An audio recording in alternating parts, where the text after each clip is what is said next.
Welcome to the afternoon shift. It is Tuesday, October 21st. I'm adam-llorens. I'm maxx-fuller, a.k.a. Max Hot Magandhi. Okay, yes, of course. He's not the coolest dude, though. He's not. Honestly, yeah. He's known for as, literally, the coolest dude. Like, the most peaceful dude ever. Oh, I think you said he's not the coolest dude. No, he's not. But he's not. He's not, When you read about him, he's actually not a really cool dude. I just mostly did it just for the Max. Just for the Max pun. Why? He wasn't cool? No, he was not cool. Racist, actually, I heard. Yeah, didn't like black people. I'm like, how are you the most peaceful dude ever? He was alleged. Friends with Dr. Martin Luther King Jr., I thought. No, I mean, hey, learned, sometimes it can be, there's people that got, black boyfriends that are racist. Yeah. You know what I'm saying? Yes. It's a weird world. Yes. He wasn't the coolest, not the coolest dude. Yes. Google it. Yes. Find out for yourself. Yes. A.K.A. Andrea Frocelli. Sure, Andrea Bocelli, of Yeah. course. You ever seen him? I think he just sung in the Oval Office, actually. Did he really? A couple days ago, I'm pretty sure he did. Yes. Interesting. He's a great singer. One of the greatest singers of all time. Oh, yeah. He's like a tenor, right? That's yes. low. Yes. Oh. Is he like a opera guy? Or does he just sing? I think don't he's really like know kind of that like much the about new him. Luciano Pavarotti kind of, but I don't really know much about him. But I do know he's a fantastic singer. One of the greatest voices on planet Earth. Yeah. Really. Well, I mean, he's revered all around the world. Yes, I mean, yes. he's constantly on tour. Yes. Apparently even at the White House. I think he was there a couple days ago, like this weekend or something like that. So that's a crazy coincidence. Yeah. I actually had no idea. Yeah. A.K.A. the Black Beethoven. Sure. Yes. And Yes. there's rumors that he was black, Okay. Beethoven. All right. Yeah. What was his first name? Was his first name Beethoven? Wasn't it it's like Ludwig. Ludwig or something like that. Ludwig von Beethoven. Ludwig von David. Oh, Yeah. yes. Ludwig. Yes. Ludwig. Yes. Yes. Yeah, so Yes. there's rumors that he was. I could have went with Beethoven there, by the way. Oh, okay. I'll have to pocket that one for later. Yeah. But there's rumors that he was black. Okay. They used to call his mom the Moor. Oh, okay. Like M-O-O-R. Sure. Yeah. Sure. Yes. So there's rumors. Could yes. have been a brother. What's the song "Rumors" by Fleetwood Mac? That's a good song. Oh, I love like that song. Yes. Love that song. Yeah. You ever seen that video? That guy riding the skateboard. Yes. That's a classic LA video. Yeah, Yes. it is. Yes. It is. That's LA Yes. in one video. Is it not? It's not. It's certainly up there. Yes. Yeah. Yes. Yes. Yeah, I love it. I love it too. Where's the AKA a million other things? I've learned. A million other things. Welcome back to the afternoon. See, I've learned, and now You've learned. I'm preempting you. Right. Yes. You're giving me my own bits. I didn't your even own remember. I forgot to add it on today. Yes. Today is the final day without Timberwolves basketball, Max. Yes, sir. You're pumped. You're good. Till June, Till baby. June. I'm predicting until June. Is that's a good thing for you? Yes. It's funny when you work on the other side of it, because you're obviously. I'm not doubting your Timberwolves. Of course. I understand that. It is.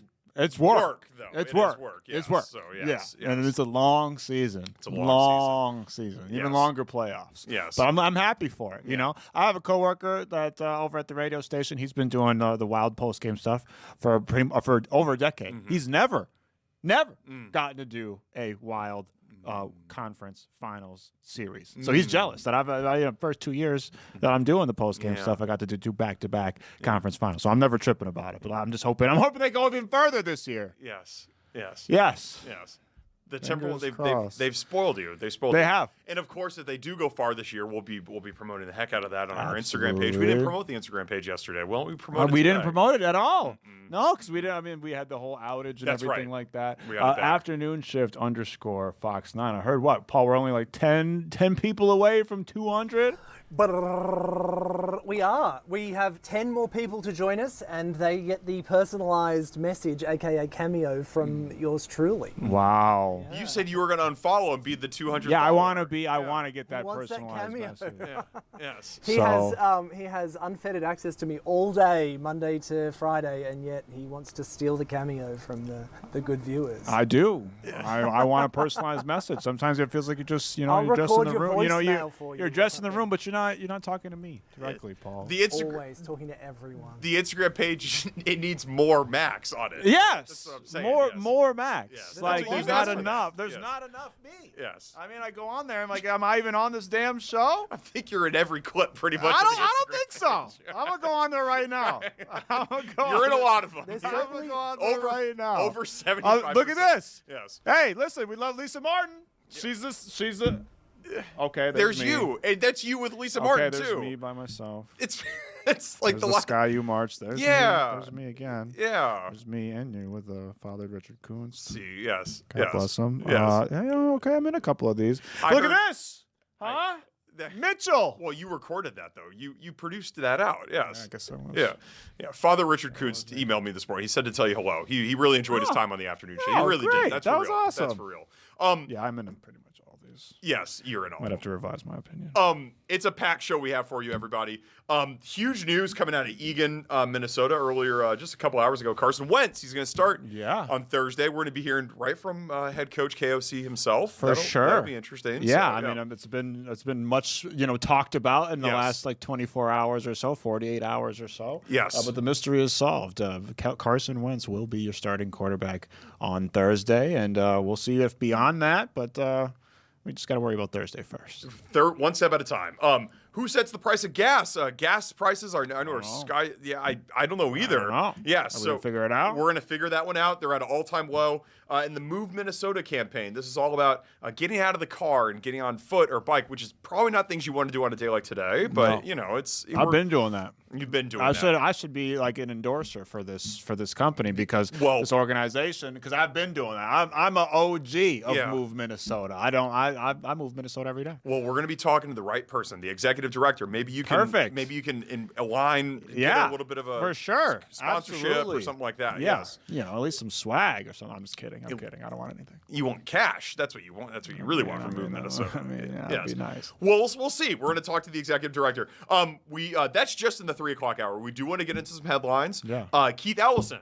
It's big news out of Minnesota today. He's going to seek a 3rd term as Minnesota's Attorney General. He says he feels there's a, quote, powerful urgency to this moment in politics. Have you ever met Mr. Ellison before? I think I have. I feel like actually, you've been around. I think I did meet him when I was in college. Okay. Yeah. I'm going to be honest. I don't think I fully really understood who he was. I kind of just was like nonchalant. Yeah. I met him in the hallways of the radio station, Radio K. Shout out to Radio K / shout out to Radio K. Is that the Minnesota? That's the University of Minnesota. University of Minnesota's radio station. Okay, but yeah, I just kind of was like, yeah, what up, man? Like, I just saw another. I was just happy to see another black dude in the hallways. I was the only black dude in the whole station. So I saw another black dude. I'm like, hey, what's up, dog? What's up, man? And I'll just like walk by. And I'm like, who the hell was that guy?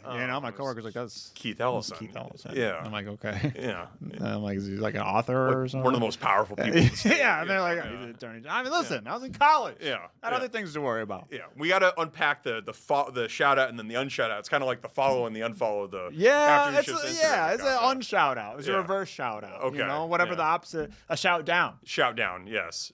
To Radio K, because you guys know what you did.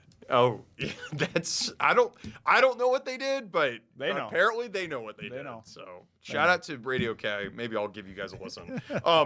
The other headline: the Timberwolves start tomorrow. They're at Portland, but the 2025-26 NBA season does tip off tonight. Houston going up against the reigning champs, the Oklahoma City Thunder, and then the Los Angeles Lakers going at the Golden State Warriors. Maybe an early finals prediction: East-West, and then a champion. Ooh. Okay, I'm gonna pick purely with my heart. Yeah. Purely with my heart on this one, and then I'll give you one from the brain. Okay. My heart says that this is the year. Yes. I believe Anthony Edwards. He recently said he is going. He didn't say he might. He didn't say he's going to try. Yeah. He said he is going to bring a championship to Minnesota. Yeah. And by golly, if there's any athlete. We have a wealth of young superstars on all of our core 4 teams and the WNBA team. I mean, the Lynx are the best team in the WNBA, even though they didn't win. They're still the best team in the WNBA. Yes, whatever. They're not the champs, but Well, they're the best. They're the best. best. Sometimes the champ isn't the best. Yes. But the best isn't the champ. You know what I'm saying? Yes. But Anthony Edwards is the guy. Yes. That can take Minnesota to Title Town, change the Twin Cities to the Twin Title Cities. I think that Anthony Edwards is going to bring the Minnesota Timberwolves to the NBA Finals, and they will be facing off, in my heart, against, in a weekend Eastern Conference. Let's not forget, no Jason Tatum probably until the very end of the year. That's right. Which the Celtics could be a play-in team without Jason Tatum. If there's any team that is built to last without their superstar, it would be the Boston Celtics. Yep. But they could very well fall to the wayside in a pretty competitive Eastern Conference. Yeah. Also, the Knicks dealing with a bunch of injuries. Yep. Or not the Knicks. Who am I? The Cavaliers are dealing with some injuries. They're going to take a step back. The Knicks are up there. The Bucks are as weak as they've ever been. I mean, and the Pacers is who I'm thinking of. Tyrese Halliburton is not going to play for a while. Right. So the Eastern Conference is kind of just up in the air. Yeah. Timberwolves versus the Detroit Pistons. Ooh, that's Watch fun. out for the Detroit Pistons. Little Midwest I've been saying battle. that for about 4 years now. I'm this close to being right. I think Timberwolves, Pistons. But if I'm picking with my head, Timberwolves. Yeah. And then probably like the New York Knicks. Yes. Yeah. That's what we were rooting for last year as well. I love it. I love it. What about you? Picks. I don't think you want my picks. What do you mean? Go on, let's see your picks. You want my picks? I want you. Oh, okay. Paul Milgate first. Paul, can you give us an NBA Finals prediction, Paul? Yep. It's going to be the Lakers versus the Timberwolves. Well, that can't happen. That can't happen. They're both in the West. They're both in the West. They're both in the West. Then I've got no idea. Yeah, they're both in the West. Go Wolves. You got the Wolves. I'll roll. I like where Paul's brain is at with the Lakers. Yeah. Oh. Yeah. So you think LeBron James gets there? LeBron and Luka. Yeah, I think he's got one last ride in him. I'm not huge on LA bias. I don't know. Man, you know what? Forget it. I'll go with the Timberwolves. I'll go Timberwolves Knicks. Why not? Let's go. Why not? Timberwolves Knicks. That would be fun. We're rooting for it around here. Bing bong. That would be a lot of fun. Bing bong. That would be a clash of some crazy fan bases going at it. But that'd be fun. Tonight's game should be fun. The later game, not so much with LeBron James' injury, but still, Luka Doncic versus Steph Curry always is going to be must-see TV. And then the new look Houston Rockets with Kevin Durant coming home to OKC against the reigning champs. Should be a lot of fun tonight. That's right. And we're going to have a lot of fun on today's show. We're going to continue the sports chat. We're going to talk about Carson Wentz and hear right from head coach KOC coming up right after this break. Don't go anywhere.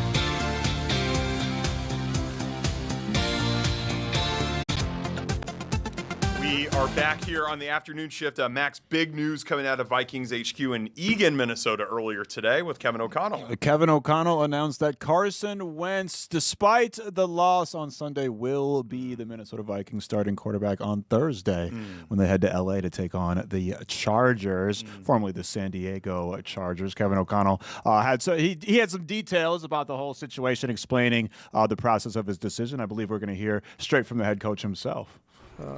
Good afternoon, guys. Obviously, it's a jammed, packed day for us. Getting a lot of preparation in on a short week.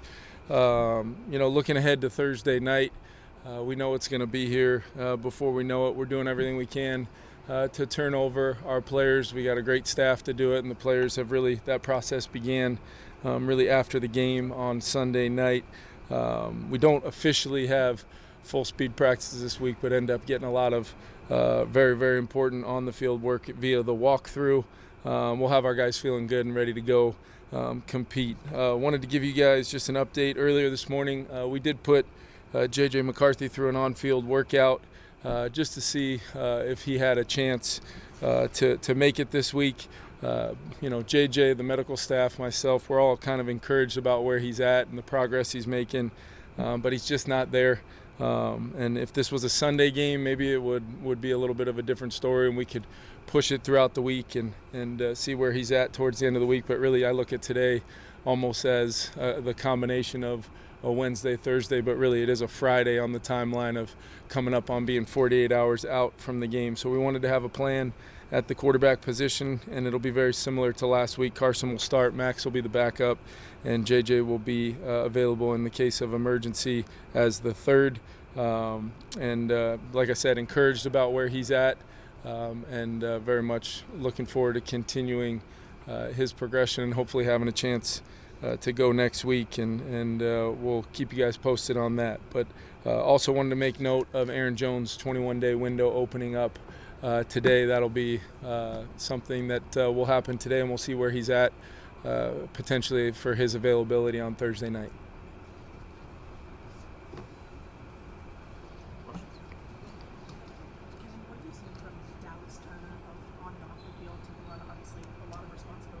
Yeah, he's had obviously a lot of snaps and some impactful plays. I think we're asking him to do quite a bit, especially in our emphasis of trying to stop the run last week. I thought Dallas was really, really good setting edges against a really physical front.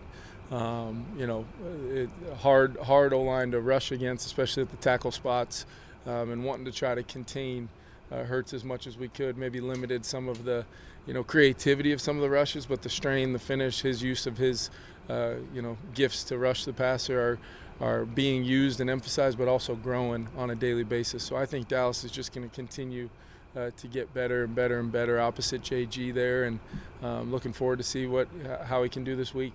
Fired up to watch him play. Deep balls you guys gave up, how do you balance you haven't done that in the past Yeah. with the fact that it happened? You think completely right off. How do you balance that? Yeah, Flo talks about it all the time. One of the main priorities every week is keeping the chunks off the tape, and those big plays. There were some, obviously some huge plays for scores, but it's not just those. It's also the third and long. You stop the run, you get them in second and long, and then into a third and long, and they were able to make some kind of back-breaking kind of plays to either stay on the field or, in some cases, as you said, those long completions. Obviously, you got to look at, is there anything in the makeup of the play, from the call to the technique to the communication, that we could do better at, and then ultimately just continue to trust in the fact that if we continue to do the things defensively that equal good principles for us, we've shown to be able to cause disruption, leads to negativity, and then have chances at turning the football over, because we've just got to find a way to make that part of our DNA, and obviously strain and stress the things that are really important to doing those things that Flo brought here with him, with this defensive philosophy that we've had a lot of success with. But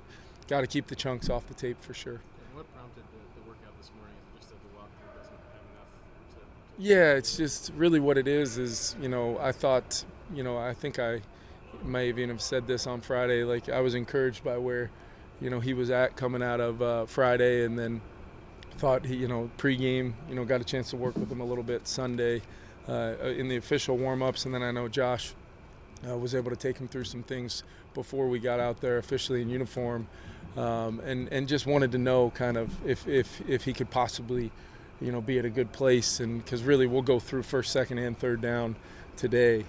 So just having a plan in place, not only for those guys, but also just knowing, the communication's been really good between JJ, the medical staff, and myself, and just wanting to make sure everybody had clarity going into the week. Short weeks are tough. They are what they are, but we're attacking it and have a lot of confidence in our team to go out to LA and play well. But just more about the clarity and making sure we've got the right plan for the week, while knowing we've got to continue the minute-to-minute daily progression that he's been on, as we still have a lot of football left in the season.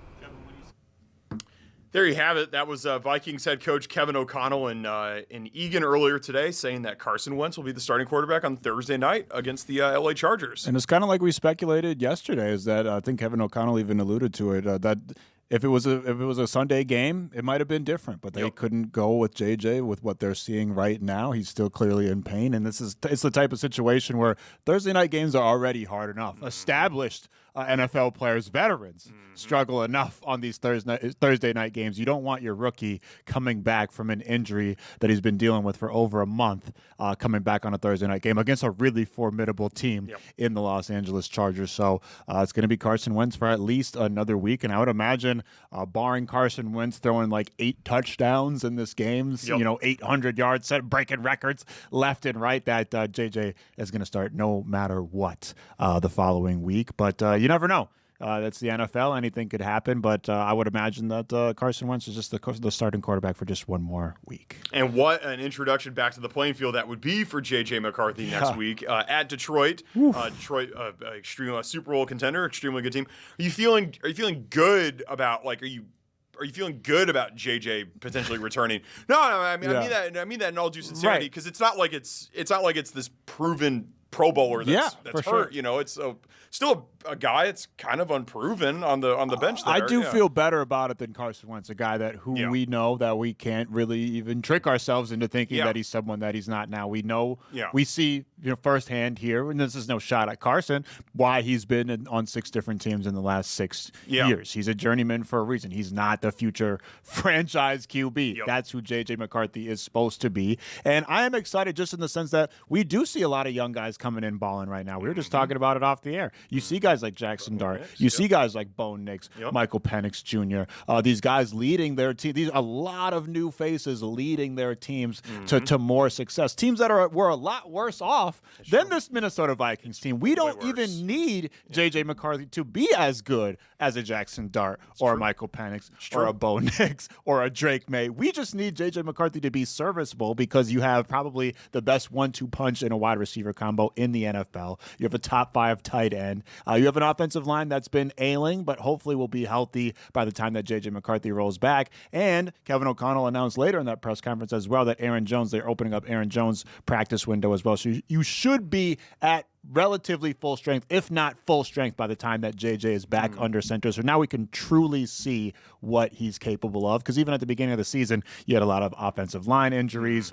Jordan Addison wasn't playing, who by all accounts throughout the summer, Jordan Addison was JJ McCarthy's favorite receiver. A lot of people said during training camp, and we saw in the just tiny glimpse we got of those two together on the field during the preseason, that was his favorite target. They have a real connection, so I'm curious to see what their connection looks like in a regular season game. So I am excited. I'm excited about the fact that we finally get to see, after 2 years now, basically, of wondering, questioning, pontificating, talking about it on the airwaves and by the water coolers. What does JJ have? We're finally going to figure it out in just a matter of about a week and a half. Yes, we will, and it's gonna be a big slate for the Vikings coming back forward from this, and we'll see what ends up happening. The Chargers game, very important game for the Vikings, is on short rest. The Chargers, kind of like the Eagles in a way. The Chargers also a very good team, a team jockeying for playoff position. Right. Just got embarrassed at home by the Indianapolis Colts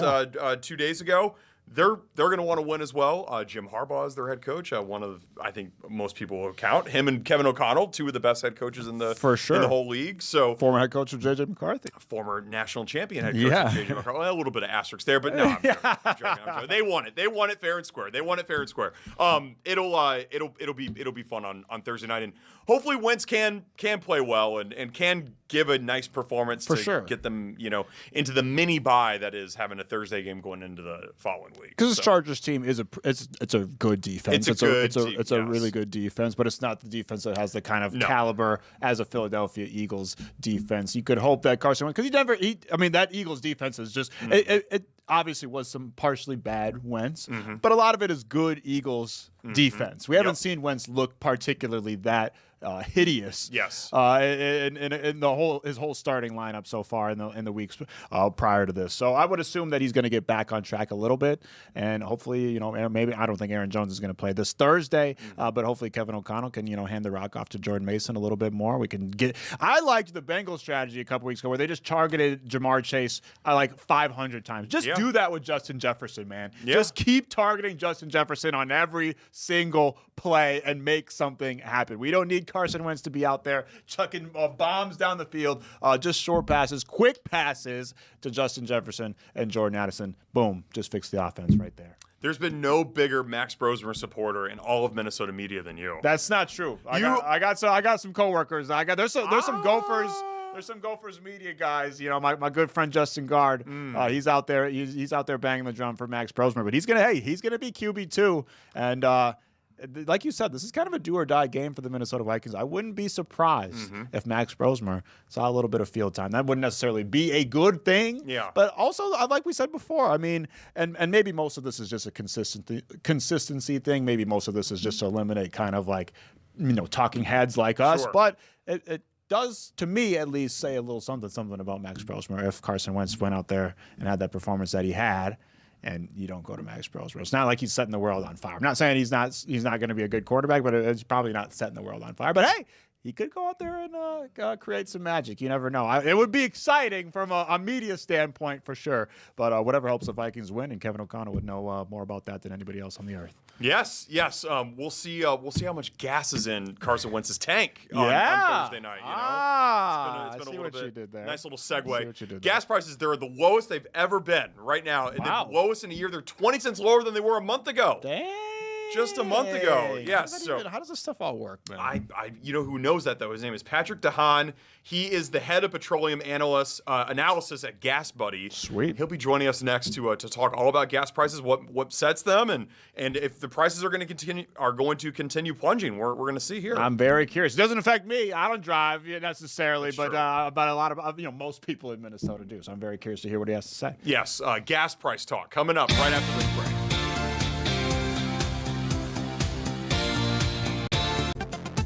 Welcome back to the afternoon shift. Max, what is the best thing that you could buy for $2.98? Ooh, you can get a lot with that, brother. Yeah. You go pull up to the dollar store. Yes. Get yourself. You could get a whole T-shirt at that point. Get some little sandals, some flip flops if you wanted to with that. Yeah. Get a nice. Back in the day, you could get 2 McChickens. These days, you might be able to get 3/4 of a McChicken. The price of McChickens has gone up, unlike gas. Yes, gas is $2.98 for a gallon right now. Ooh. That's the average price in the United States. It's the lowest point since it's been since the pandemic in 2020. Joining us now to tell us more about all of this is a representative from Gas Buddy, an app for tracking fuel prices, Mr. Patrick DeHaan. Patrick, welcome to the afternoon shift. How are you, sir? Hey, I'm great. Thanks for having me. Thanks for coming on, Patrick. Can you tell us why are gas prices at all-time lows right now? Yeah, there's a lot going on. I think the highest level, though, a lot of this has to do with OPEC this year, increasing oil production. OPEC, the consortium of about a dozen countries that controls about a third of the world's total oil supply. And so when OPEC decides to make a strategic shift, in this case, increasing oil production, that can have a heavy impact on the price of oil, which, of course, oil, the predominant ingredient in gasoline. So whatever happens to oil has a ripple effect on what you and I pay at the pump. OPEC increasing production, putting more oil in the market, has depressed the value of crude oil, and that's led to the decline. Of course, seasonal factors too. Americans simply don't drive as much as temperatures cool off. I've yet to see parents taking their kids out of school to travel down Route 66 when the flurries start to fly. So lower demand and also the changeover to winter gasoline, all kind of part of why we're seeing gas prices decline. OPEC is also what it's called when I flex, because everybody's like, "Oh, damn! Look at those guns right there." So I didn't know that. That was also and the pectoral muscles too. Of course, pecs, that's what I knew that. Yes. I knew that. Of course, I knew that because I'm a fitness guru. I knew that. I was just testing you to make sure that you knew that. Of course, yes. I'm curious. Is it OPEC? Like, who is deciding the price of gas? Is it kind of something that's just like decided through a chain? Is it OPEC themselves? Like, who is it? One singular guy that's just like, well, the price of gas is this today. Who is actually deciding the price of gas? Yeah, OPEC likes to flex its muscles too, and that's what they're doing this time around. And they're saying, hey, you know what? We've had enough of the U.S. increasing oil production. It's our turn now. So OPEC is a consortium of countries that include Russia. That's OPEC plus. Russia is not officially a member of OPEC, but that's what the plus has become, is they're kind of a de facto member. Saudi Arabia, other major oil producers throughout areas like Africa, Nigeria, Guinea, Kazakhstan. Basically, a lot of the world's largest oil producers are members of OPEC, and they kind of set policy based on their kind of joint interests. A lot of the time, countries like Saudi Arabia like to have the cooperation of other countries so that they basically can support the price of oil, right? It's an organization that wants to balance its agenda with the global price of oil. So when oil prices have gotten too low, OPEC produces less. That then pushes oil prices back up. So kind of complicated now, though. It's an agenda that varies country to country. Some countries don't always see eye to eye. Some countries want to produce more. Some countries want to produce less. They all have to kind of get down to the same table and figure that out. Patrick, you know what's so interesting, and going off that question about who sets the price of gas, here in Eden Prairie, Minnesota, on Flying Cloud, there's 2 gas stations. There's a Mobile and a Holiday, and both of them always have different gas prices. So I understand that there's an average price, but can each gas station say that this is going to be the price of our 87 unleaded fuel? Because they always have different prices, and they're right across the street from each other. Yeah, first and foremost, the price that the stations are paying is all kind of contingent on when they're buying. Oil is something that we see on the market, right? It fluctuates in price every day. The average station, maybe in Minnesota, fills their underground tanks every 2 to 3 days. So if the price of oil's gone up, one station may pay more. If the price of oil's gone down, station may pay less. And that's just a very high level. I mean, it can also vary if there's been any refinery issues, which is actually the case here. Late last week, one of the largest refineries down in Northwest Indiana caught fire. Events like that cause a big sudden jolt or increase in the wholesale price that stations pay. So, to your point, stations have, their margin. They're essentially taking something that they buy at a wholesale level, they mark it up, the cost of doing business, competition, and then that's the retail price. So they have control over the margin, but they don't really have any control over the underlying cost that may fluctuate depending on regional factors, refineries, the price of oil, et cetera. I'm curious about that volatility with the prices there. Is Minnesota, where is Minnesota considered in terms of like stability? Are gas prices kind of just like, kind of on a steady line here? Or like where are some of the more volatile places of gas prices in the world? I would say a lot of us are kind of baseline volatile, but there are markets that are hyper competitive. Areas, the Great Lakes, now that used to really bring in the Twin Cities when you had stations that were operated by one owner. They would always kind of fluctuate at the same time. So areas like Michigan, Indiana, Ohio are very volatile because stations are kind of waging a low level price war on a daily basis. Americans, are very price sensitive to gasoline, and so stations in those areas always want to have the lowest price, and so they kind of are undercutting each other on a daily basis. One station will undercut, the other station matches, they undercut again, and a lot of that brings in volatility. Stations are constantly lowering prices, well, until they can no longer have room to lower prices. That's when they all suddenly kind of reset their prices all at the same time, and then the price war begins again. So areas of the Great Lakes, Florida, Texas, Colorado, they all engage in this behavior that really kind of started in areas of the Great Lakes, including the Twin Cities. We call this price phenomenon price cycling. Those are the areas where they see the most volatility. Patrick, is gasoline different at different stations? Like, if you're buying gasoline from Mobil or Shell or BP, and they all kind of market it that they have, Invigorate or whatever sort of catchwords that they have, is that gasoline, if it's just 87, is it the exact same if you're buying it at any of these stations versus Costco or some of these other places too? Yeah, most of that gasoline is coming out of a finite amount of refineries, and Minnesota's got a couple of refineries down in Pine Bend. So, there are a couple different options, but the basic formulation of 87 regular gasoline is very consistent.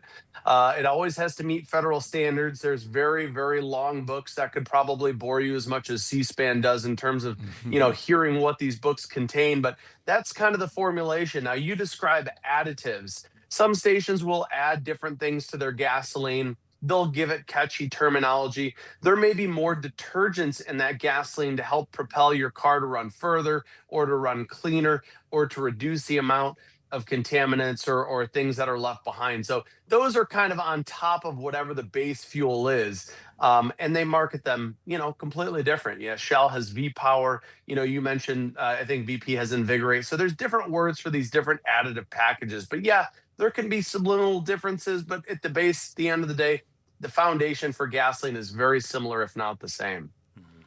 Patrick, we tend to, as consumers, like whether it's fair or unfair, kind of put these gas prices, whether positively or negatively, on politicians, right? Oh, well, so-and-so, when so-and-so was here, these prices were lower, or these prices were higher, blah, blah, blah. You can pit it for whatever narrative that you're trying to push. But how much does policy really affect gas prices? And are these low prices because of any one particular policy? Well, I mean, let's be honest, right? Politicians love to take credit for things that probably aren't theirs to take credit for. And then I guess the other side of the aisle likes to blame politicians when things don't go perfectly. So at the end of the day, it's kind of convoluted. Like, when do we blame politicians? At the end of the day, U.S. politicians, I mean, keep in mind, the price of oil, it's a global commodity. The U.S., just one of, almost 200 countries across the globe. So what happens here? I mean, we're a big consumer. We're a big producer. So what happens here can have an impact, but a president of all, I like to remind people that policy is policy. it's not law. The U.S. can have a policy that's more friendly for oil producers, but that does not compel oil producers to react. So at the end of the day, in 20 years of doing this, right now, maybe 5 or 10% at most, a U.S. president can take credit for or be blamed for. Ultimately, at the end of the day, this is the beauty of economics, supply and demand. And what happens in the U.S. when our prices go up or down too, it probably is happening globally as well. Back in 2022, it wasn't just our president that, people blame for high gas prices. It was happening globally.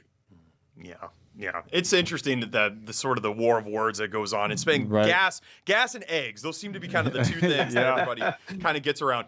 Patrick, is there a chance that gas prices could drop even further here than they already are?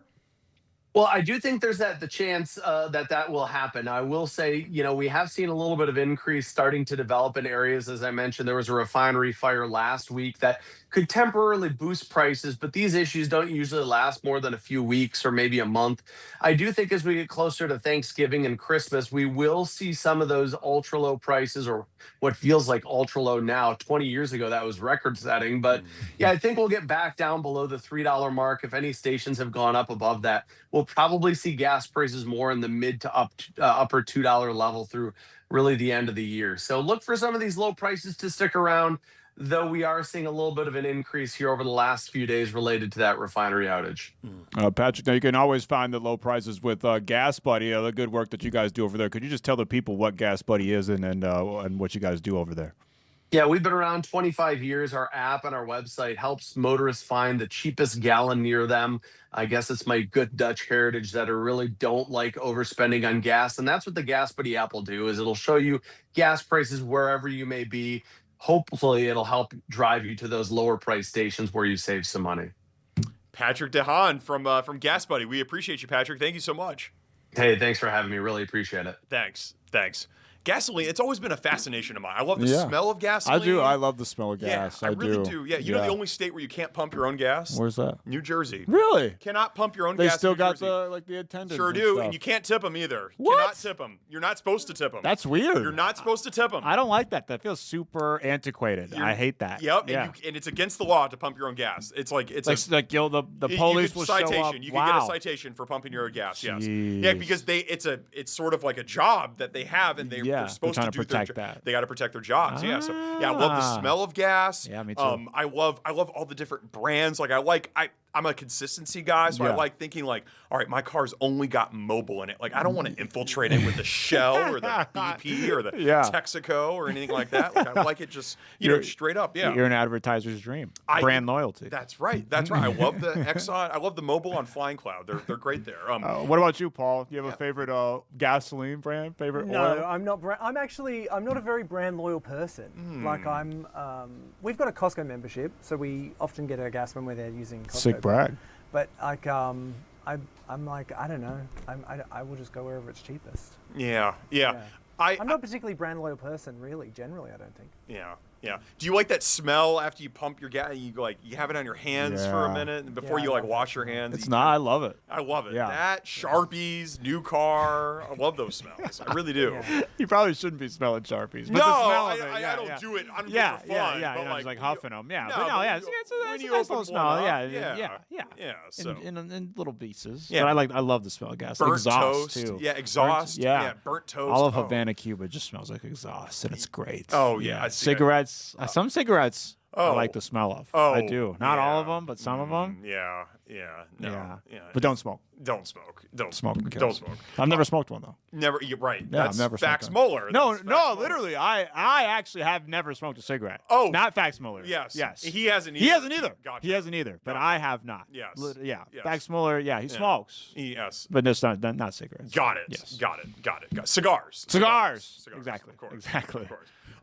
You can. A lot of people like walking in the park and smoking a cigar sometimes. Sure. Yeah. Why not? And Move Minnesota. It's legal. It is legal. It's this huge campaign to get people out of cars. So they want you on public transportation, whether it be the bus or the light rail. Yeah.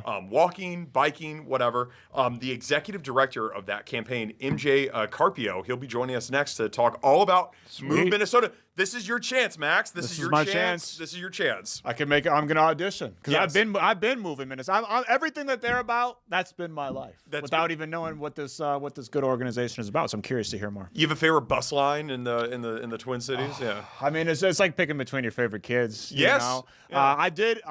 This is not a joke for my friend maxx-fuller. I did used to ride the 420. Okay. I used to ride that back to Apple Valley. The 420, in Apple Valley. Yeah. So shout out to the 420. Shout out to the 645. Okay. That always gets me to the iHeartRadio station from my place, or the 9. Yeah. Shout out to the 9. It's a little bit longer on the 9 with the 645. The orange line is free now, straight from Minneapolis to Burnsville. Free. You don't even have to pay $1. Yeah. At least I haven't been paying $1. I'm sorry, MTA, if I'm supposed to pay. Yeah. But they usually, they get on you if you don't pay. You can't Yeah. just sneak on. So Yeah. shout out to the orange line. Shout out to the red line. Yeah. Oh, bro, I could go all day. Are there lines that you want to give unshout outs? So remember you gave an unshout out. Yeah, earlier in I the did show. give an to the unshout out. To the K radio station at the University of Minnesota. You know what? I'll give an unshout out to all of the Eden Prairie lines because they run very infrequently and they only stop at the big giant bus metro station. Other people want to get other places in Eden Prairie besides that big old transit station. So unshout out to all of the Eden Prairie lines, but for the most part, shout out to medium shout out to the light rail. Yes, light rail is iffy sometimes. Yeah, but it's always on time. Yeah, sure, yeah. So I'll give it that. Yeah. I've taken the light rail a couple of times. Yeah, for sure. Yeah. It's an adventure. Yeah, sometimes. I do like riding public. I love the New York City subway and the for L sure. in Chicago and the BART in San Francisco. I love the T in Boston and the Metro in DC. I love it all. Fun. So it's a nice communal experience. I always used to say like riding on the bus. It's like riding. It's like a limousine just for me. Right. That sometimes homeless people get on as well. Right. So what? Yes. There's a homeless guy smoking whatever in my limousine. So what? Yeah. My limousine's for everybody. Sure. That's how I look at it. Yes. Shout out to the 420. Shout out to the 420 and the 9 and the 9 MJ and the 645. MJ and the 645. MJ Carpio, he could talk all about this. Oh yeah. Yeah. She. Pardon me. MJ Carpio. She could talk all about this with Move Minnesota. She is coming up next. Don't go anywhere. Welcome back to the afternoon shift, Max. Move Minnesota. This is a campaign that you can get behind. This one. Absolutely. Yes. Like I said, I've been doing this before I even knew what they were all about. Yeah. I ride public transportation every day of my adult life. Essentially, I do not have a license, as many people out there in the audience know. So I rely heavily on public transportation and the good people out there driving all the buses and doing all the work out there on the light rail and everything. And the good people at Move Minnesota helping to make it all possible. That's right. One of those people is MJ Carpio. She's Move Minnesota's executive director, and she joins us now. MJ, thanks so much for coming in. Yeah, thanks so much for having me. I just did a bus shout out of all the different lines. You want to shout out any? What bus lines do you ride usually? Mostly the B line, which used to be the 21. I've shout out to 21. Yeah, shout out to the 21. Across the houses that I've moved along, they've always been along the 21. So, but now it's the B line. I love all the lines here. I'm going to ask you: did you take public transportation here to Fox 9 today? So I actually did not. I borrowed my partner's car to get here today. Okay. Because public transportation sucks in Eden Prairie. It's trash. You don't have to say it. I'll say it. Trash. All right. Move Minnesota's trying to change that. Why don't you tell us more Exactly. about the organization? Yeah. Sure, yeah. So I like to describe Move Minnesota as a three-legged stool. Mm-hmm. So one leg is education. We are the transportation management organization for the city of St. Paul. That is just super fancy for the fact that we receive funding through the Congestion Mitigation Air Quality Grant, and we help developers and property managers and employers in the city of St. Paul provide sustainable transportation to residents and visitors. So that's the leg number one. Leg number two is that we're an advocacy organization. So to Max's point, our entire job is cut out for us. We are trying to improve the state of public transit in the state of Minnesota. And then the third one is we also have a C4. That's just fancy for, we have a subsidiary that allow us to do electoral work. And so part of our job is to elect transit champions to office. So that's the three-legged stool that we are. I love it. Yeah. Yeah, and speaking of that three-legged stool, when I went on you guys' website, it was just a cornucopia of initiatives. I mean, initiatives left and freaking right. So I just wanted to ask you about some of them while we're on the subject of buses. You guys have the Boost the Bus initiative that you're pushing right now. What's going on with Boost the Bus? So Boost the Bus is our advocacy campaign. So that's one leg of the stool. We're trying to speed up buses basically by giving them transit signal priority. because a lot of times what slows down buses actually is the red light. Yes. You get stuck behind the red light, and it shaves off minutes. It adds off. Sorry, I should say. It adds minutes to your travel, and it adds up. Not just throughout the day, but like if you factor in that this is days and months and years that you commute. So and then transit signal priority would shave off time from your commute. So. Oh my God, that would be amazing, and it adds up too, because there's people like me who are taking multiple lines, Yes, and sometimes it comes down to just the minute, and that exactly. red light could be the difference between you making and missing your bus. Yeah, some of our supporters carry clickers with them, and they're meticulously timing, like how long was I stuck behind this red light, and all of that data is really important for this movement. So. I love that people are very committed, even with their the timestamps. They're tracking the red lights here. Another thing that people are tracking is the construction of this light rail into the suburbs. I know that there's this line that's supposed to go all the way to Eden Prairie. It's been a big topic in the local news here. Can you tell us what do you know about it? Maybe you know more than the people do. What do I know about it? So it's you're talking about the Southwest Light That's Rail right, yep. extension, so also known as the Green Line. That's right. Extension. It's supposed to open in a couple of years, and it's supposed to connect the Twin Cities to the western part of the metro. And it's really supposed to boost economic prosperity, not just in the core metro, but also spread it across. So light rail is objectively the most efficient way to get people across, and so that's really important. And it's also supposed to promote what they call transit-oriented development, so to promote transit where it's closest to transit, and that way it's most efficient for you to travel back and forth.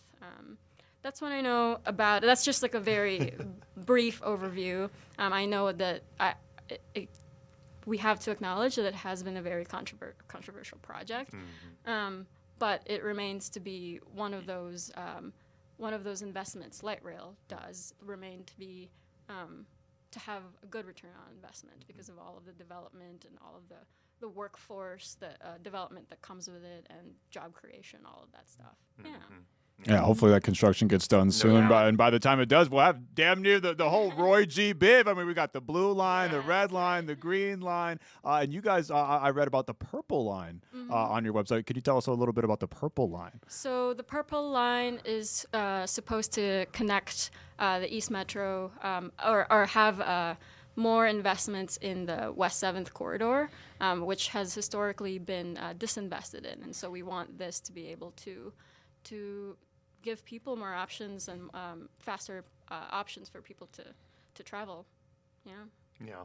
MJ, I'm just to play a little devil's advocate here. Sure. There's probably critics that say, move Minnesota, it's great, but for 6 months out of the year, when the weather is below 0 degrees, it's a little bit harder to walk or to take a bike, or even sometimes to wait for a bus or wait for the light rail. What would you say to those critics that are like, great idea, a little unrealistic for half the year here in Minnesota? Sure, yeah.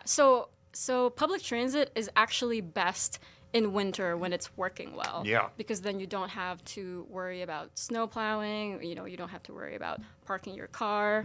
And it's just safer when the roads are not in great condition, basically.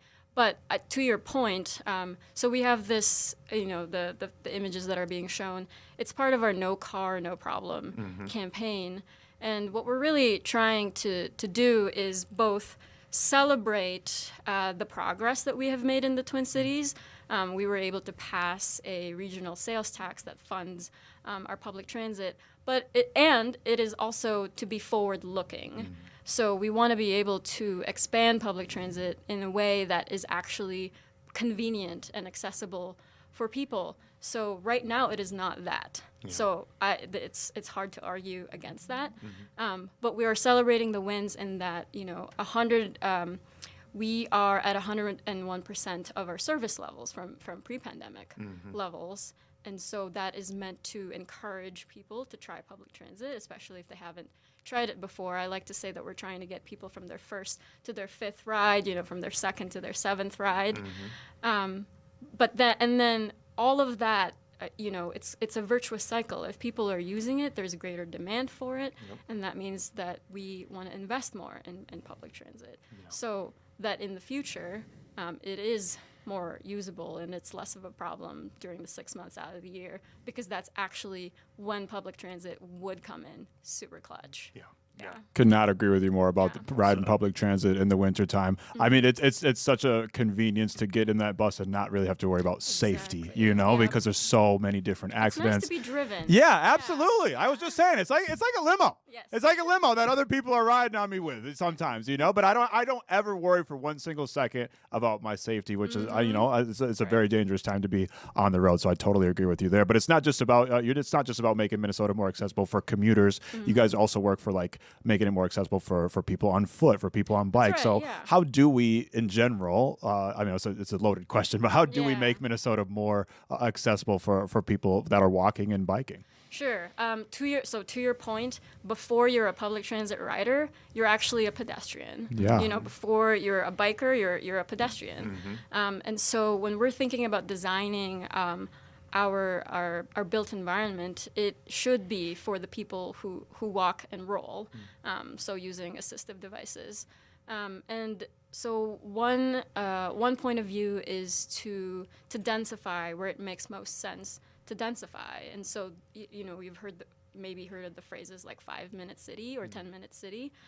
That's where it's really easy for you to access your most basic needs within walking distance, right? And then if it's not in walking distance, then you should be able to just step out of your house and you don't have to think about, oh, what line am I going to take today? When is it going to come? So the trip planning that is a challenge right now with public transit.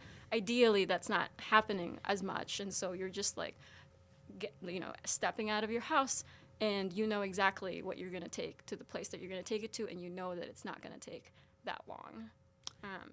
You brought up the term there, 5-minute city. Can you expand upon that more? What does that mean? And do you think that could be implemented here? You think the Twin Cities could become a 5-minute city in theory? Sure. Yes, in theory. The best candidates for a 5-minute cities are cities that are already relatively dense. So you have to start from the densest core and then move out. It doesn't necessarily make sense to have that model where places are spread apart, right? But over time, you could theoretically do that through rezoning and redevelopment.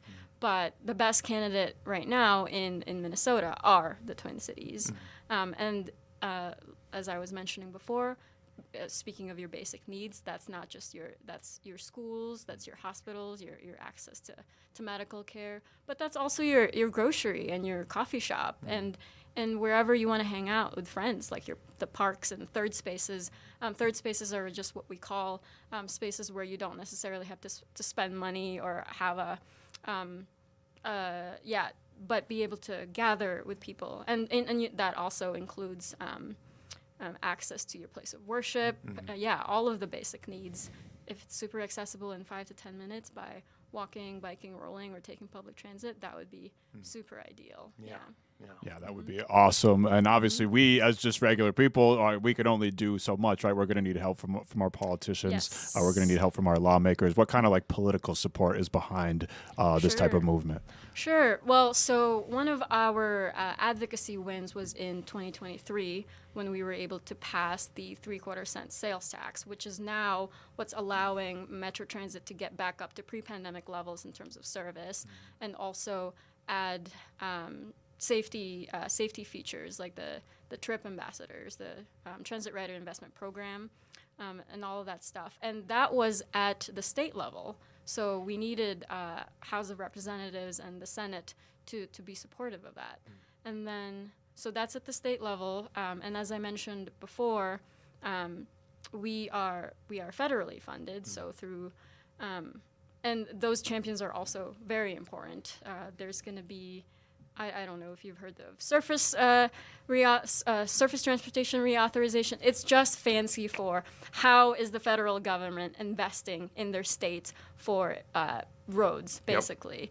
And what we're trying to say is that, roads and how we invest in them should also prioritize public transit, which is historically it has not. And so in Minnesota, we have this historic win from 2023 of actually saying, yes, let's pass this sales tax. That's what residents are demanding, and so let's fund our public transit, and that's what happened there. And then we also, you have to do work at the municipal level for the implementation of bus lanes, for example, and working with local agencies such as Metro Transit. And yeah, like that's what guides more local flow of money and implementation of money. So. MJ, where can the people at home learn more about Move Minnesota, and maybe even more importantly, how can we get a collaboration between Move Minnesota and Max? Max is the biggest advocate of, seriously, yes.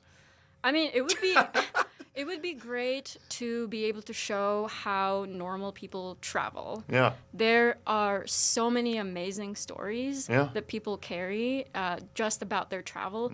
And what I like to say, there's this phrase, it's not about the journey, it's about the destination. People say that a lot for a variety of applications. But when it comes to public transit, I actually think that it's about both the journey and the destination. And so and so if you have a story about your how you get around, we would love to hear it. And like I mentioned, we do the work that we do in the city of St. Paul with developers, property managers, and employers. We want to highlight how that education work is working and translating into people using public transit. But it's really all about highlighting the stories of people who take public transit, because it's not just about, we're talking about buses and rail and bikes, but at the end of the day, we're talking about its intersections with the other aspects of our lives. Like,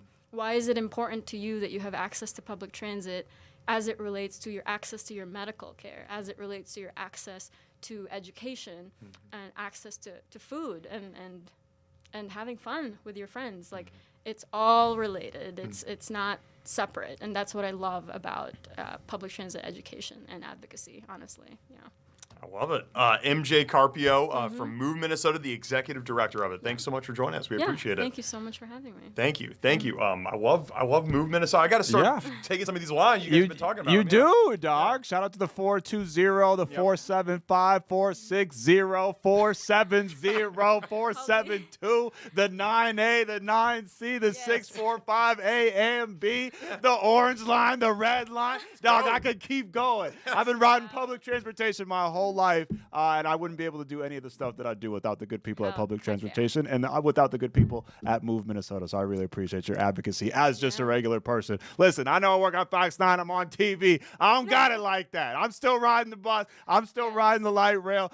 So like it's really important stuff, and I know a lot of other people would like to join me on that on those lines. So I appreciate you guys advocating for people like me. Thank you so much for having me. Of course. Awesome. Move Minnesota. More from the afternoon shift after this.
Earlier than anticipated, so it was a little bit of a surprise return for Grand Avenue. That's right. And I think we have the return of Scott Fairs, the co-owner of Wet Paint Art Supply Store on Grand Ave. Scott, what's going on, my man? How are you?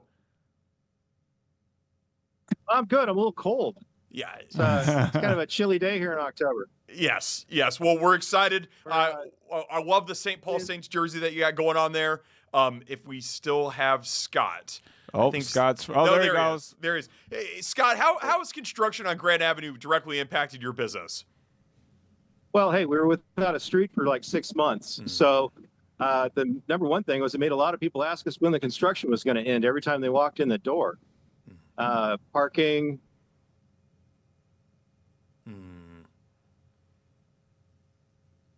Yeah, it's all going down there at Grand Avenue right now. There might be too much going down there. I mean, you know, like in big cities when there's so many people with their phones out. That's right. Like when you're in New York City, the GPS doesn't work, stuff like that. I think there's just so many people gathering because the community is just elated, overjoyed right now, just sprightly, just brimming with passion for all those businesses on Grand Avenue. They just can't wait to make it rain on Grand Avenue. Yes. I think that maybe the mayor's even doing the ribbon cutting early. Maybe Scott just had to go catch the ribbon cutting there with old Mayor Melvin Carter, your buddy. That's right. I don't know if he's my buddy or not. I met up with him at the you guys had a good time. It was a good time. Yeah, it was a good chat. It was a good chat. We're gonna go running sometime. Him, Fry, and I. It's the three of us. We're gonna go running. Scott Fairs. I think Scott is back with us. Maybe. All right. Yes. What's up, Scott? What's up, Scotty? I went inside. Perfect. Helped with the connection, and I'm about 20 degrees warmer. Perfect. Yeah, can you just talk more about the construction process and how your business was impacted? Sure. Yeah, we knew about this a year in advance, and it was scheduled to start last year, and it was scheduled to take 2 full years, 2 full summer seasons, and they didn't start it last year. And when they started this year, they said they're going to try to get it done in 1 year, and we thought that was the greatest thing. So we've been involved for quite a while. The city's brought the businesses in for everything from planning to scheduling to tactical updates on what intersections are going to be open. We were prepared for the worst, and it ended up being not too bad and done ahead of schedule. You mentioned it a little bit there. So, like, were you kind of having constant dialogue with the city? Like, how do you feel like the communication between the businesses there on Grand Ave and the city went? Certainly, once the construction started, between the fact that the city had a constant presence here, the contractors that were coming in are very professional. They had a construction office. They had regular weekly meetings.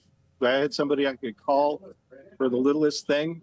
So I feel like we were pretty well supported, and they went out of their way to make sure that the north-south intersections that cross Grand were open unless they were absolutely needed to be closed for that day's construction.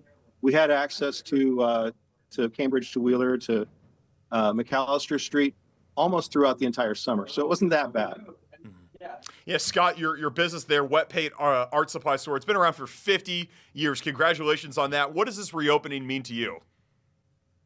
Well, it's a bit of a celebration. It's also it's the end of the season where we could get away with having our street gone. We're getting in. We made it through back to school, but now it's the holiday season, and we're going to have a lot of traffic in here. So having people being able to park out front to get to our parking lot in the back it's incredibly important. And it also means that our neighbors that are selling lunches and coffee and other stores with shopping are all going to getting a lot of relief. Scott, I kind of want to touch a little bit more on the wet paint lore there. I mean, 50 years, that's quite an accomplishment. Could you tell us a little bit about the origin story of wet paint and how you guys have been able to maintain over these last several decades? Yeah, well, there are a lot fewer art supply stores in the Twin Cities than there used to be. We've stuck through it. Part of it is that we keep our people around for a long time and they know a lot. Part of it is that we've managed to hold on to some of the more esoteric things that people still want. At a time when people aren't buying a lot of oil paint, we have 12 brands of oil paint. We've expanded into fountain pens and fine writing. We've got a framing department and a classroom now. So we keep changing. So a combination of staying put so people can find us and they find when they come in. Yeah, wet paint art supply store. Have you ever oil painted before, Max? Oh yeah. I've gotten oily in my day before. I've gotten a little oily in my day. You know, I'm no Picasso. Yeah. You know, no Van Gogh, no Van Fro, or anything like that. But I've gotten a little oily in my day. Yeah. Are you an artist yourself, Scott? Scott. I think we lost Scott. I think he looks like a painting right there, like a Renaissance painting. He was like posed up like a Renaissance painting. Are you an artist yourself, Scott? You know, I went to school and got an art degree all those years ago and immediately went to work at Wet Paint, decided that being part of a small business was really my calling. Yeah, sometimes it's better to be the dealer, brother. Just real quick before we let you go and engage in the celebrations of Grand Ave reopening, can you give a couple shout-outs to some of your favorite businesses on Grand Ave? Oh, yeah, absolutely. I mean, there's 14 different places. Oh, suspense. No. The suspense. He was right. He was just about to do it. Yeah. 14 different my places. He had the perfect restaurant setup. and my favorite bar. He said he was going to settle the Juicy Lucy Yes. debate, Yep. which is the best restaurant in St. Paul Yep. debate. He was going to solve all the world's problems, but he had to go out there and sell some art Yeah, supplies. he's He's back. back. He's back. All right. Yeah. Give us your business shout-outs real quick, Scott. So, almost from end to end, we've got Indochine Vietnamese, we've got Sencha Tea Shop, Shish Mediterranean, French Meadow Cafe. We're looking right at Pad Thai. We can walk to My Burger. We can walk to Due Focacceria. We've got, like I said, all these places that are right here, and interspersed with them are actual cool small shops. There's a fantastic gourmet butcher shop. The St. Paul Meat Shop is right on the next block, and they make great hot dogs. Yes. Sweet. Yes. The St. Paul Meat Shop and Shish Mediterranean. Those are great places on Grand Avenue. I got to go check it out. We got to go check out your business, Scott. Wet Paint Art Supply Store. We appreciate you, Scott. Thank you so much for joining us. Absolutely. Thanks for coming down. Thank you.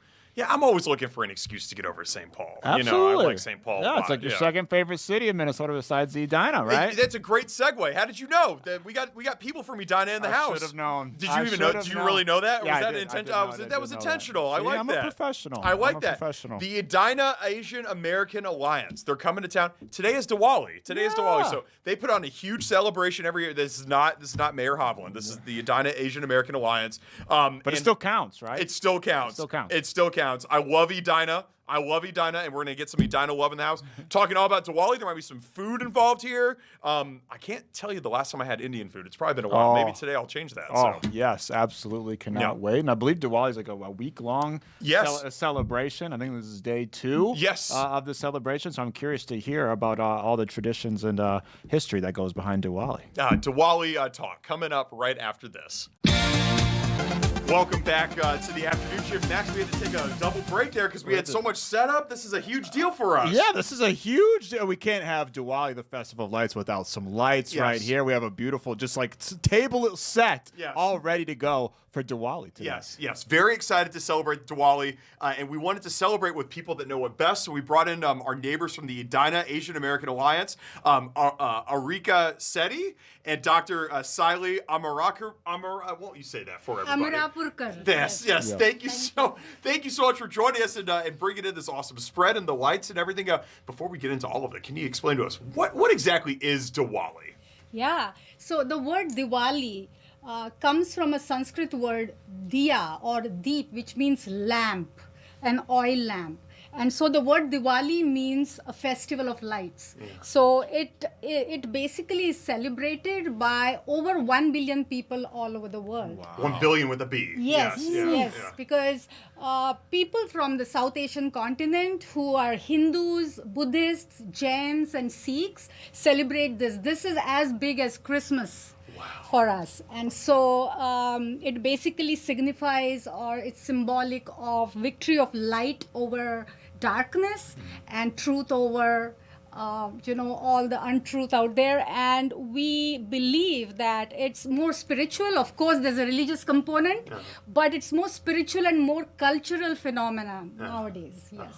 Wow, that's amazing. Over 1 billion people. Could you give us a little origin story on Diwali? Like when do we think people started celebrating Diwali? Oh, so there isn't one particular date because, as I said, it dates back to ancient times, and there are different stories in different religions as to why we celebrate Diwali. So Hindus celebrate it as a victory of Lord Rama and coming back from his exile. There's a story behind it, and then Jains celebrate it to think about the joy and the detachment and being at peace with what we have. And so there are various stories. I can go on and on. I love it. Arika here. We just heard that this is like Christmas. What's it like from you're more of on the younger scope here? What's it like for young people celebrating Diwali? I feel like it's still a big thing for us. We're still excited to celebrate it, and different families celebrate it to a different extent in each household, I feel like. In ours, we do something called a puja, which is like a prayer to the gods. And we also meet up with family and friends. We go to the driveway and we use firecrackers and we light them, and it's not noisy and loud, and it's fun and bright, and we get together with everyone. We celebrate that stuff. We get new clothes as well, and we dress up for the occasion, so it's just kind of like a fun holiday for us, Yeah. So. And when I was doing some research earlier today, this is like a week-long thing, right? And each day has its own kind of traditions and celebrations. Could you kind of walk us through what each day is like during Diwali? So, if you just take India, for example, it's so diverse. So people in the north celebrate Diwali differently, North India, versus people in South India celebrate it differently. So the 5 days, basically Diwali is based on a lunar calendar. So the first day of Diwali is a no moon day. So that's yesterday into today when there was no moon, and the new moon comes up tomorrow. So the first 5 days will be celebrated, and each has its own significance. Since I said how it talks about hope and getting over darkness, and that's why we light so many lights, because it's a no moon day that day. And the second day of Diwali is called... again, it's known by different names, but it is where we worship Lord Lakshmi, the god of wealth, and basically ask for blessings, and everybody prays. And then we have one particular day, especially the part of India I come from, it's dedicated to the husband-wife relationship, where we celebrate that. And so there's gift giving, there's, a lot of different foods that are made. And the fourth day is for the sibling relationship, and so it's more about the brother and sister, and they are celebrated, and there are various things that are done to celebrate that relationship. So it's all about family ties, and not only with your immediate family, but as she described, with your relatives, with your neighbors, with your community.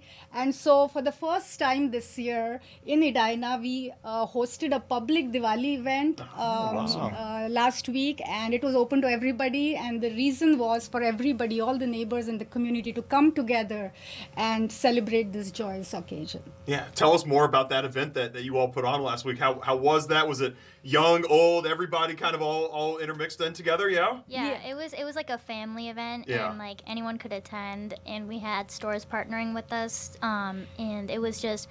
there was a lot of performances. There were tables, like a henna table, and there was a diya painting table, and the kids could go to the alleyway, and there was chalk laid out so they could draw rangolis and stuff and color them in. And it was just a very fun, bright event, and everyone could do something because there was activities for all ages. So cool. Yeah, so it was more about cultural understanding, and especially now, as you know, we all know about each other's cultures through the media, but what actually does it mean? And so it was really very surprising to see over 1,000 people showed up in those 2.5 hours at Nolan's Mains Plaza, and it was amazing. That's awesome. That sounds like a lot of fun. I wish I would have been there. And I'm curious, if goofballs like me and Adam show up that maybe don't know about Diwali as much as some others, for whether it be Lent, whether it be Ramadan, a lot of these religious events have things not to do during the event as well. Are there things not to do during Diwali? That's an interesting question. You're not supposed to eat this and that during the daytime for Ramadan, or you're not supposed to swear during Lent. Are there things you're not supposed to do during Diwali? So you need to bathe every day during Diwali. Perfect. I got that checked off already. Yeah, twice a day. Yeah, I'm good. Every week is Diwali for me if that's all you got to do. Yeah. Service to others is another very important thing. So during these days, we don't only do partying, but also praying and asking for peace, and making sure that everybody in the world is at peace and gets what they need, so that everybody's needs are met. So basically, it's all about the community. Yeah. And so, but that's a very interesting question. Nobody has asked me that before. Wow. Okay, I can say on Diwali day, you can't be alone. You have have to be with family or community or okay. with a friend if nobody else. No, you don't just be sitting there playing Xbox. Like, oh yeah, No, like, go you find can't your be just family, go sitting in find your your friends. room, Yeah. Well, we're all together now on Diwali. I know you all brought some treats for us. Can you tell us what exactly is in this beautiful platter that you got? Yeah, here? so this is actually just a small example of homemade goodies. So just like for Christmas or Thanksgiving, people make their own traditional recipes. So this is something called chivda, again done very differently in all parts of India, but something very typical you will make for Diwali. It's savory. Yeah. It's not sweet. What is it? It's made of puffed rice. Oh. It has peanuts and spices and stuff, and feel free to try it. Yeah. And these are all sweets. These are laddus. Yeah. You must have heard of laddus. I don't know. These are like these are desserts basically, and they are made with different ingredients. And you can get thousands of different types of laddus, but when they are made at home by your mom or your grandma, they carry the special recipe. This is jalebi. You made these yourself? Some of them. Yes. Some of them.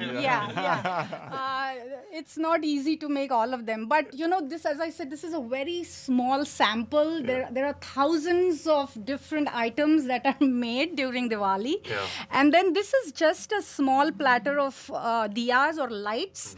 So traditionally, they would have been oil lamps, but nowadays we use candles and all sorts of electric lamps and things like that. And also she mentioned chalk drawings or rangolis, and so instead of that we have here some ready-made decorations, but these would be made by hand on the floor by women and girls and decorated with flowers and colorful sand and things like that. And these are done to not only decorate, but they are a sign of welcoming. As I said, you're welcome, please come and let's celebrate this festival. That's like a cookie. Did you like the sweet stuff or the savory stuff? I tried one of these bad boys. I'm gonna try one. I got one of these. I gotta try this. Yeah, this is the. Just so you know, there are nuts in there. We use a lot of nuts. Okay, so that's hopefully cool. You're not allergic to nuts. No, I'm not. What are you all's background? Were you born in India and you came to Minnesota? How long have you been here in the States? Yeah, so personally myself, yes, I was born and brought up in India, and I came here in 1998 when I was 24. So me and my husband, we got married and we came here. So I have a PhD from the University of Minnesota in family social science. Go Gophers. I have been, working in this area, basically doing research or teaching at the university and working in a non-profit organization world. So currently I work with a non-profit organization called Seva Asian Indian Family Wellness, which is based in Brooklyn Center. And there I am community connections, community education and research director. So I've been doing this kind of non-profit work for quite some time now. And I also work as a South Asian cultural liaison with Edina Public Schools. Oh, very cool. So this is very much, educating people about our culture is very much a part of my job. Yeah. How about you, Arika? Were you born here in the United States? Yeah. So what does it mean to you to kind of bring forth your family cultures and traditions and carry them on hopefully into the next generation to come? Yeah. I think it's important because everyone in our generation, it's a different experience for them, especially if they're raised over here, and they all have a different idea of it, especially say your parents were born in India and they were brought up here, and just get the mic for you. There you go. Keep going. That was great. Yeah. And so if you're born here, you don't maybe know how big it's celebrated over there, and so it's a different experience when you're born here and you're celebrating it. But our parents still make it very grand. They try to bring as many stuff they learn, traditions and stuff, to what we're doing, and I think it's important that these continue to pass down because we can't lose it, and it's good for all of us to still celebrate it and learn it. But yeah. Absolutely, Well and we're happy to have you guys bringing this culture to Minnesota. We're happy to partake in it, and learn about it and everything. And just kind of anecdotally for me, it seems like Minnesota's Indian population has been growing like exponentially over the last couple of years. Is that kind of something that you've been seeing as well? No, actually, in the right now we have over 62,000. People here, and in the last 10 years it has grown really a lot. And they come from all parts of not only India but other parts of the world where they might have immigrated to. And so we have a huge population. There are a lot of organizations, like cultural organizations, who organize a lot of events not only around Diwali but throughout the year, that showcase Indian culture, music, all sorts of festivals. There are schools where you can learn the languages, where you can participate in all these cultural elements. Oh, wow. So cool. Have you, of all your world travel, have you made it to India? I have not made it to India, but it's definitely really high on the list. Absolutely. Yes. It's such a diverse country. And I mean, you have to spend like a whole month there. I normally like to hop around different countries, but I feel like I'd have to just stay planted in India and just explore the whole damn thing. Yes. Yes, awesome. Definitely. Well, we so much appreciate you all coming and bringing these goodies. These were great. That's Fantastic. spicy. That's a little spicy. really Let me tell you spicy? something. That's a little spicy. Yeah, you got to get in there. You got to get in there, and there's some nuts in there, and it has a little bit of a kick to it. So these kind of it tastes good though. It does taste good. Not too much of a kick. These kind of remind me a little bit like a cookie meets a donut hole kind of. Yeah. It's a little bit of a cross there, and these are excellent too. The whole thing is just excellent. We hope you all have a very happy Diwali, and get to have time with the family and whatnot, and you'll have to come back to the afternoon shift sometime soon, and we'll bring you on for something else. We really appreciate all the hospitality and all the education about Diwali. It's not a holiday that, frankly, I knew much about before this week, and I feel like I've learned so much from you all. So, thank you so much for having us and for learning about Diwali. So we really appreciate it. No doubt. Thank you. No doubt. Thank you, you all very much. Thank you. More to come from the afternoon shift after this.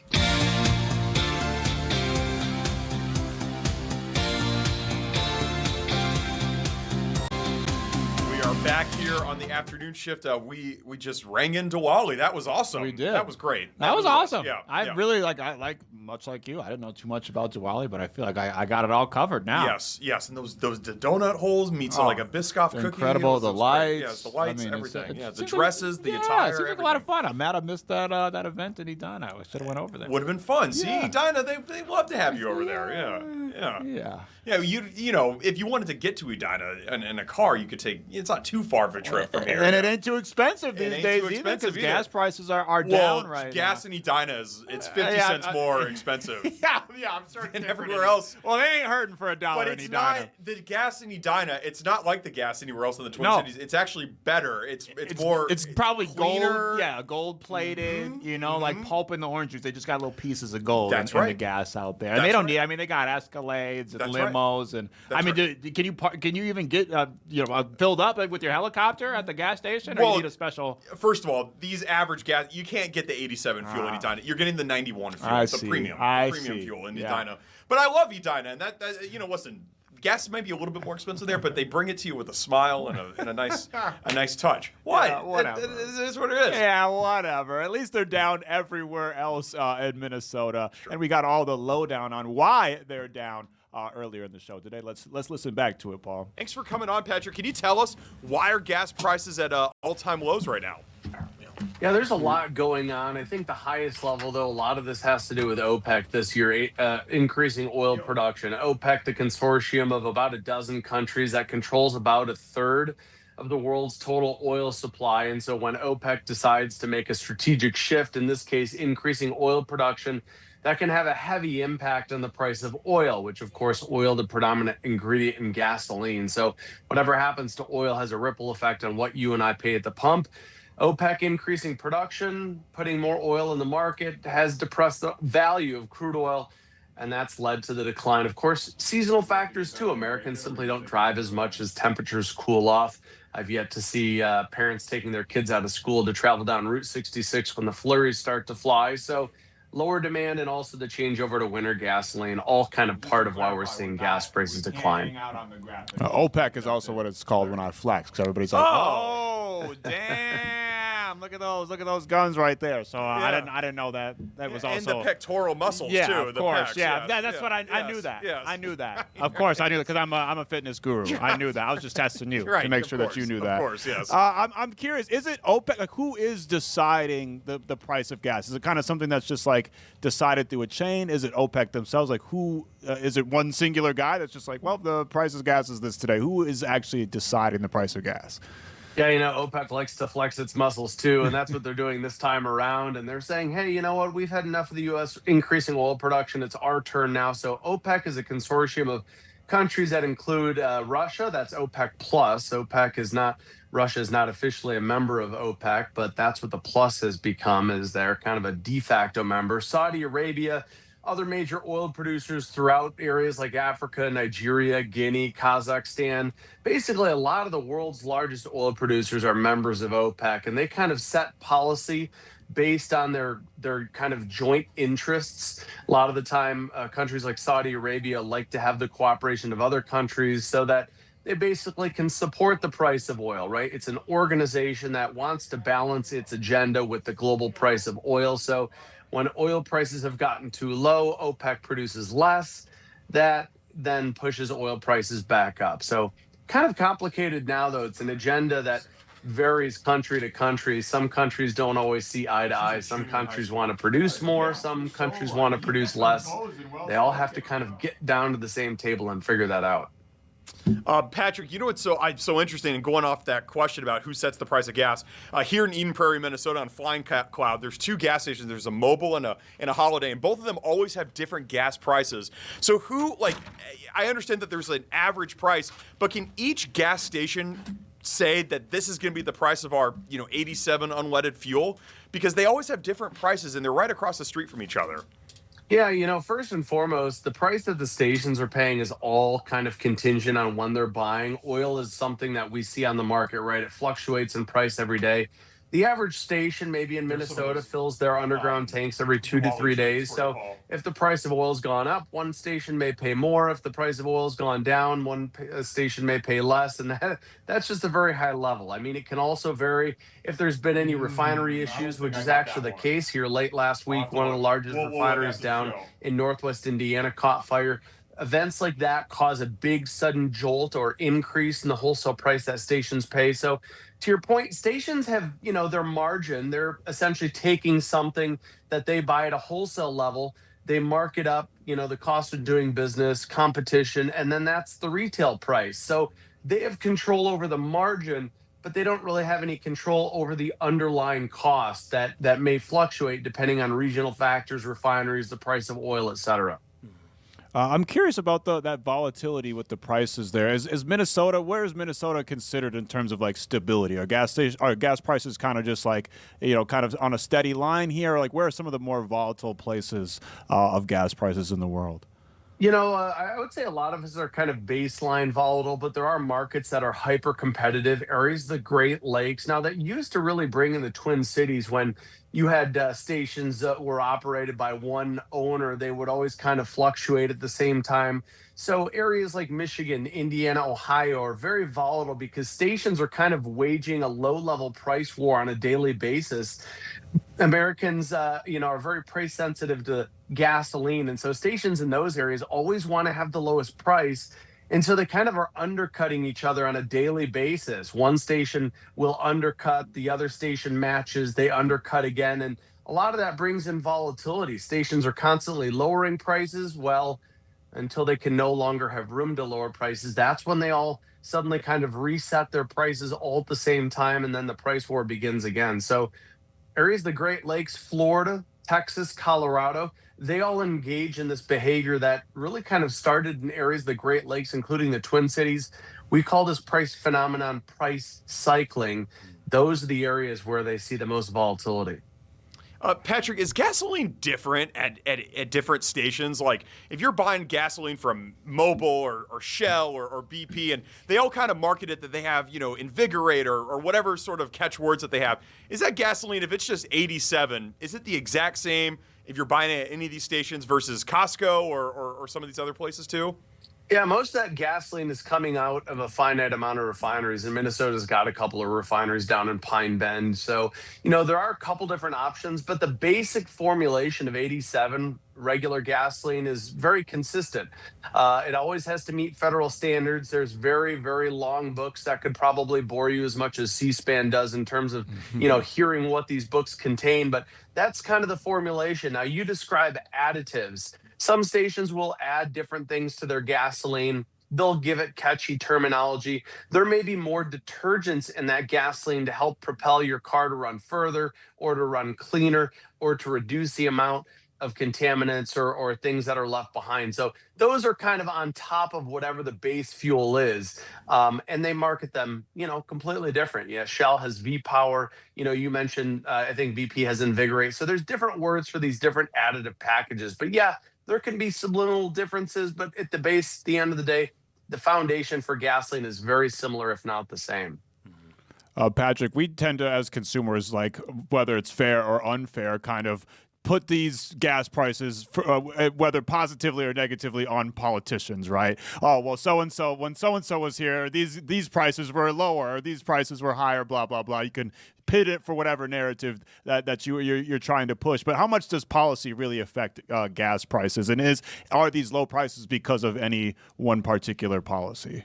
Well, I mean, let's be honest, right? Politicians love to take credit for things that probably aren't theirs to take credit for. And then I guess the other side of the aisle likes to blame politicians when things don't go perfectly.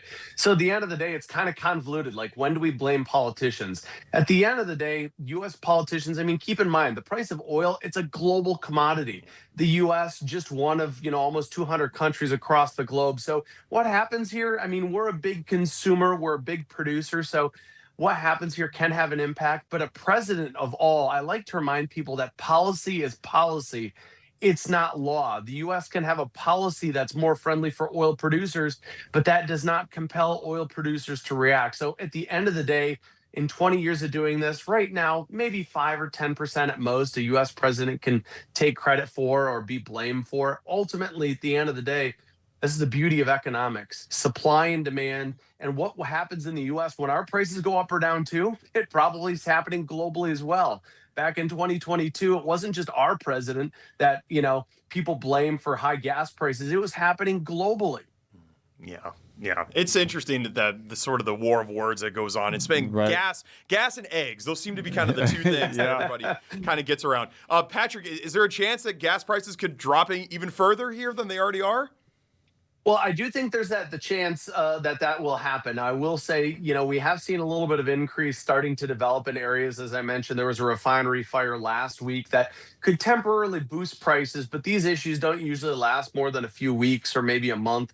I do think as we get closer to Thanksgiving and Christmas, we will see some of those ultra low prices, or what feels like ultra low now. 20 years ago, that was record setting. But yeah, I think we'll get back down below the $3 mark. If any stations have gone up above that, we'll probably see gas prices more in the mid to upper $2 level through really the end of the year. So look for some of these low prices to stick around, though we are seeing a little bit of an increase here over the last few days related to that refinery outage. Patrick, now you can always find the low prices with Gas Buddy, the good work that you guys do over there. Could you just tell the people what Gas Buddy is and what you guys do over there? Yeah, we've been around 25 years. Our app and our website helps motorists find the cheapest gallon near them. I guess it's my good Dutch heritage that I really don't like overspending on gas. And that's what the Gas Buddy app will do, is it'll show you gas prices wherever you may be. Hopefully, it'll help drive you to those lower price stations where you save some money. Patrick DeHaan from Gas Buddy. We appreciate you, Patrick. Thank you so much. Hey, thanks for having me. Really appreciate it. Thanks.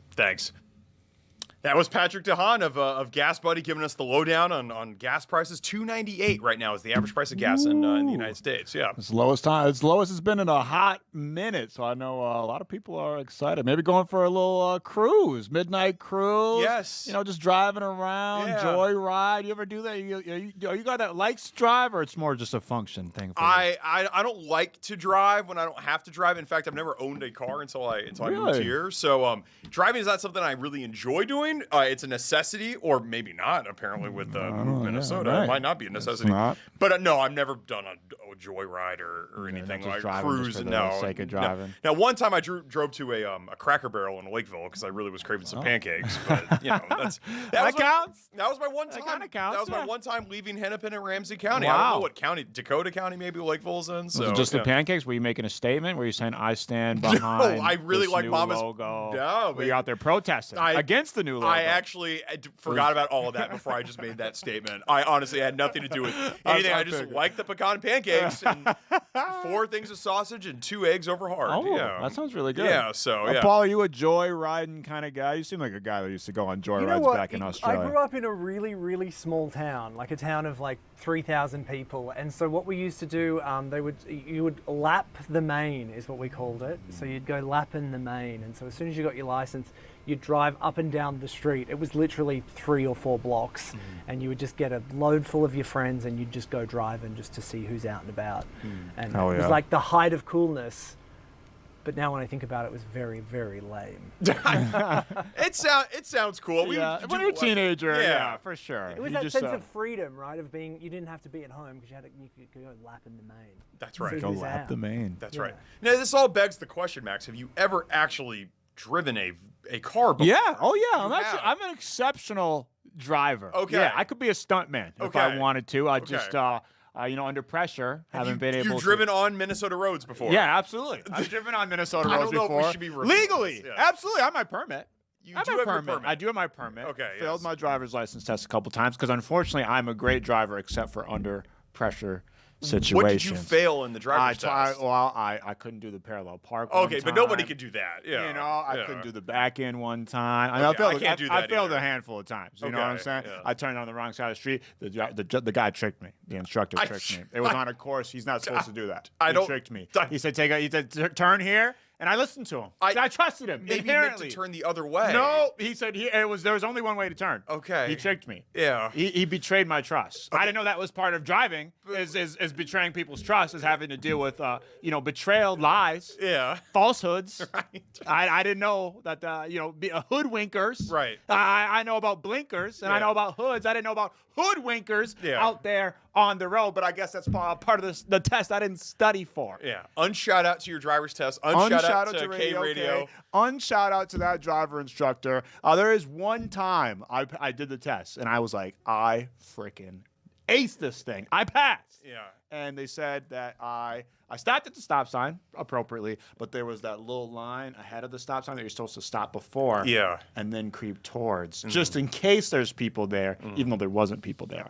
To me, it seems like a minor infraction. I got friends that are like, I knocked over the cone during mine. I drove on the wrong side of the street. Yeah. You know, I was driving with my kneecaps, and my driver instructor passed me. Well, apparently, not the driver instructors that I got, but one day I'll get back up on the saddle and try it again. I've been defeated since then, dejected, if you will. We're going to try to lift your spirits up by ending today's show after this commercial break. Don't go anywhere. We're going to wrap up the show.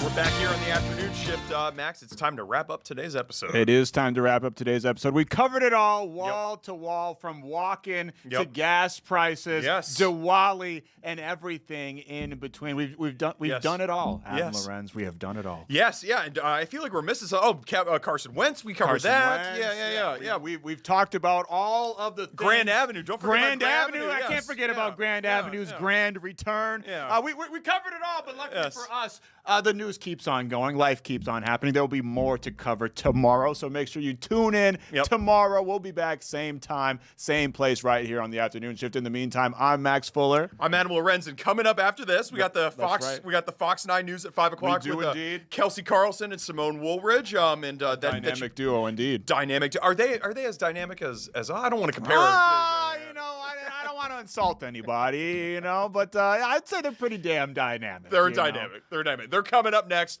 From Max and I, we'll see y'all tomorrow. And Paul Milgate and Grace as well. Hope you're doing all right, Grace. We love you. All right now.